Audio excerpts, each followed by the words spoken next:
Ragin Cajuns baseball takes the series against Dallas Baptist. Let's recap it all and what it means here on Ragin Rundown.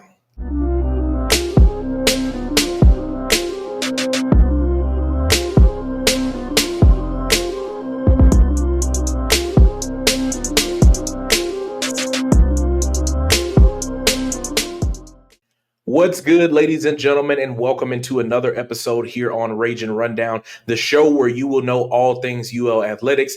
I'm your guy, Jamarcus Fitzpatrick, but you can always call me Fitz. Before we get started, if you're watching this on YouTube, make sure you're subscribed to the channel, like the video, share it, and leave a comment down below. If you're listening, please follow the podcast feed, rate us, and leave us a review because that'll help us get in front of more Ragin Cajun fans just like yourself. And in today's episode, we're talking about UL winning the series against Dallas Baptist here over the weekend, winning the series 2-1. UL took the first 2 games of the series and then dropped game 3 in hopes of taking a sweep. They went out to Dallas, Texas, there in the Dallas area to take on the Patriots, who have, as we talked about before, historically been a really, really good mid-major program, and they were able to pick up some key victories. In game 1, UL won 6-5. We'll talk about how they were able to do that. They won game 2, 11-6. And then here on Sunday, as of me recording this episode, when game 3 took place, DBU flipped the script and won that game 12-1. So the Cajuns leave Dallas with a 12-4 overall record after the series. And here on today's show, like I mentioned, we're going to talk about how they won the series early, the offensive depth that they were able to show, and ultimately what led to the Sunday loss and what it actually tells us. So instead of us going through a long draw out portion of each game, we're going to just recap each one of them individually, talk about some key moments, and then we'll go through takeaways of what we learned from these said games. So in game 1, like I mentioned, the Cajuns won 6-5, and they opened the series with a truly gritty win. Some key moments that we saw, Cason Ballard opened with a strong solo home run in the 3rd. Colt Brown delivered a 2-run RBI in the 4th. And then you got there to the 9th inning, tied at 5. Rigoberto Hernandez, who we've talked about so many times on this show, the power hitting that he has, proved that as he got a solo home run to put you ahead there in the 9th. And then ultimately you were able to slam the door shut in the bottom half of that frame to get the game 1 victory. The Cajuns racked up 11 hits in that win. On the mound, we saw a different Friday night starter for the first time this season. It had been Ty Roman, who had been taking a lot of the lumps and bruises early on in the season and giving up early runs. This time we saw Andrew Herman start on the bump. And then at the end of things, Garrett Carter was able to shut the door out of the bullpen for the win. And with that, Dallas Baptist, was held in check in a lot of instances. Even though they scored those 5 runs, they left 11 runners on base. And they also, of those 11 runners, 6 of them were in scoring position. And so Louisiana was able to survive it, which is ultimately what you want to do. Like, yes, you don't want to give up freebies. You don't want to have any extra base runners by any means. But when you're able to hunker down and able to settle in and not allow those runs to be brought in, those are signs of good baseball teams. Not to mention also with this series win, UL's RPI at one point was as high as 8. It's now at 12 currently, according to Warren Nolan. We move on to game 2, and this is where UL clinched the series. Their offense, again, exploded for 11 runs on 8 hits. You had some big swings in there in this series. Donovan LaSalle, who had been battling a wrist injury throughout the season, has now worked his way into the lineup and has come up big. I believe he had a home run there in game 1. He gets one here in game 2 as well. Amedee had 3 RBI on the day, and then the Cajuns drew 8 walks from the Dallas Baptist bullpen, and I think it was like a season or a school record single game record for number of batters hit by pitches. And so as a result, they had to burn a lot of arms in terms of the Dallas Baptist. They had to burn a lot of arms in order to come out on top in that one. The biggest inning that came from this for UL was in the 6th, and UL was able to score 4 runs. On the bump, again, J.R. Tillett gets the start. He goes 5 innings. Cajuns bullpen again locks it down on the back half. Louisiana led 11-5 late. The game never really felt like it was in doubt. They were able to handle business and do so. And I do believe that it was a weather delay in the middle of this. So they were able to overcome that, come out, and then go and catapult themselves to a series victory. And then here on Sunday, Dallas Baptist, as we knew coming in, was a really, really good offensive team that had some power hitting to them as well. They flipped the script finally. They jumped on the Cajuns early. They had some home runs. DBU scored in 4 different innings, and then they blew the game open in the 6th to ultimately run rule at a 12-1 in 7 innings. UL managed just 1 run in this one. They had 1 walk, and they only mustered 6 hits after getting so many early ones there in the season. That lone run came on a Drew Markle sac fly in the opening inning, but the offense stalled out the rest of the day. So takeaways that we got from this series overall, first of all, is about the offensive depth, which is something that we hadn't really been able to talk about because this team has been carried by their pitching staff and their defensive efforts. But this series, I believe the lineup was able to raise themselves or rise to the occasion. They realized the type of team that they were playing, and they knew that they were going to get great support from their pitching staff, but they knew, hey, we've got to score runs in this one. And they did it. And it wasn't just one guy coming out to do it. It was multiple guys in the lineup that said, okay, you need me to get a run scored? Let's do it. It didn't matter. So many different guys were able to step up. You had Donovan LaSalle, Amedee, Colt Brown, Rigoberto Hernandez, Cason Ballard, obviously also with that home run he had in game 1. The first 2 games alone, UL was able to score 17 runs. And what was even more impressive about that is the amount of plate discipline that they were able to have in this one. Like we talked about earlier, game 2 featured 8 walks drawn, which forced DBU again to burn through their bullpen. And sometimes when you get there at the plate and you see guys ahead of you that are getting on base, they're getting strong hits, you want to get in on the action too, right? But what's important is that you can stand there at the plate and that you can wait on the right pitch. So that way you're not just swinging for anything. You're waiting on that fastball, that perfect one down the middle that you can put your eyes on, that you can say, this is the one that I want. Let me take it, and then let's see where it goes from there. Let's add some power to it. Maybe we can get it to go out of the park or get a base hit, go up and do a job. And the Cajuns were able to do that in those first 2 games especially. And that's the type of approach that you're going to have in order to win a conference championship, which if they can continue to do these things, I believe Louisiana is a contender for the Sun Belt Championship, not just in the tournament, but in the regular season. I truly believe that if they can remain disciplined at the plate, if they can continue to stay consistent when they get their opportunities to be at bat and not rush it, to wait on the right pitches, Louisiana will be in contention to be one of the top 2 teams in the Sun Belt race once it's all said and done. I'm going to take a quick time out for a second, and when we come back, we're going to talk more about the bullpen and the way that they were able to handle things, and also ultimately, like what I said, what resulted in that Sunday loss and what it really meant. So we'll talk all about that when we come back here on Ragin Rundown. Hey guys, thanks so much for sticking with us here on Ragin Rundown. Before we get back into the action, do me a favor, like this video, share it, leave a comment down below, but most importantly, make sure you're subscribed. And then if you're listening on the podcast side, follow the feed, rate us, and leave us a review. And even if you're listening, go to YouTube and subscribe. If you're watching on YouTube, go to your favorite podcast app and go ahead and follow the feed for us as well.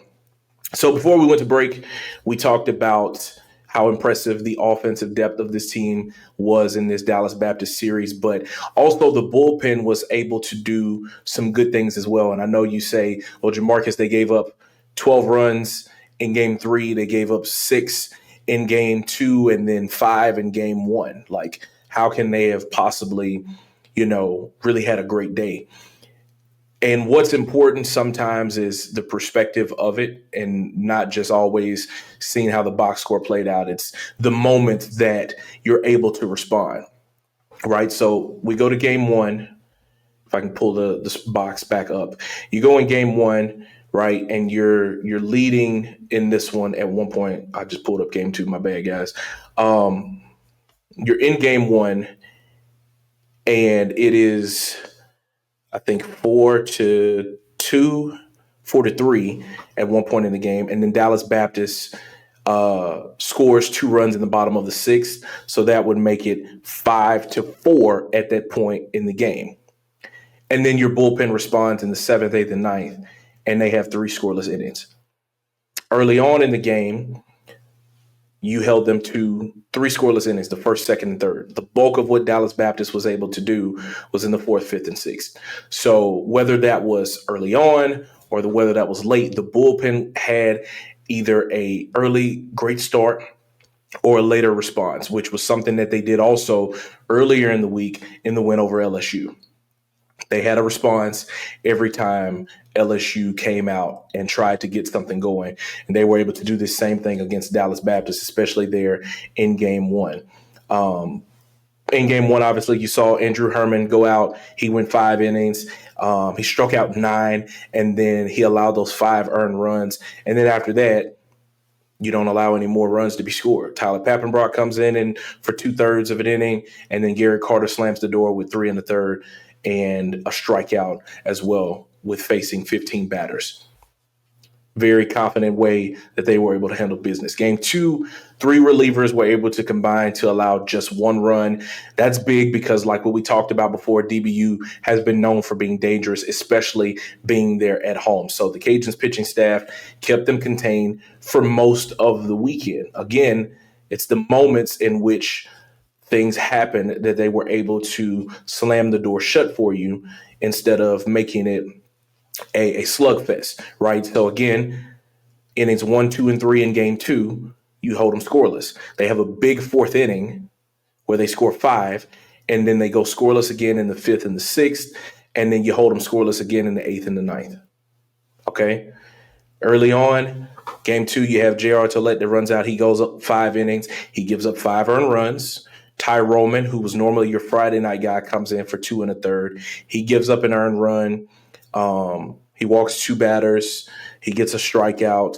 And then after that, Parker Smith, Cody Brash slam the door shut.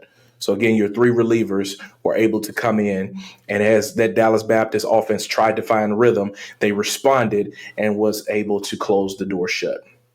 So kudos to those guys for handling business on that. And like I said, if you are able to combine, if Louisiana is able to combine the quality pitching performances that they've had this season with timely hitting, I don't think this is going to be a team that is going to hit, a crazy amount of home runs and has a really, really high batting average overall. I think this is going to be a team that is going to play great defense and is going to beat teams 3-1, 4-1, 3-2, and things like that. I think you're going to see a lot more games like that this season.